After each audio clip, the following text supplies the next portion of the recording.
In today's class we will be learning the topic, food hygiene and food preparation. Hygiene simply means cleanliness. It is the act of keeping our food, clothes, body, etc. clean from harmful bacteria. Food hygiene is referred to as the observance and practice of hygiene or practicing sanitary rules to prevent food contamination, poisoning and spoilage. It is also a means of preventing harmful bacteria from growing in food by keeping the hands, the kitchen, cooking and eating utensil clean and by observing good sanitation. Food preparation. Food preparation involves the picking of dirt from foods like cereals, peeling the back, picking and cutting of vegetables, etc. before placing them on fire. It refers to all the activities/tasks performed in the kitchen in order to prepare a particular meal. Cooking. Cooking is the process of applying heat to make food soft, palatable and to destroy some germs in the food. Methods of cooking. Boiling.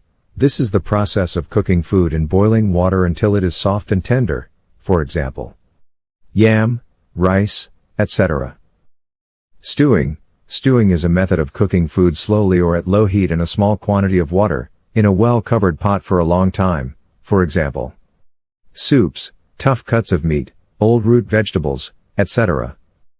Steaming. It is cooking food in the steam from boiling water, for example, pudding, etc. There is no direct contact between the food and the boiling water. Frying. Frying is the method of cooking food in hot oil or fat, for example, beans, cake, fish, meat, eggs, etc. Baking. Baking is cooking foods by dry heat in an enclosed preheated space by direct radiation. Baking usually takes place in the oven. Roasting. This is cooking on glowing heat. Grilling. This is a fast method of cooking by radiant heat directly above or below the food. It is also known as broiling. Thanks for watching. See you in the next video.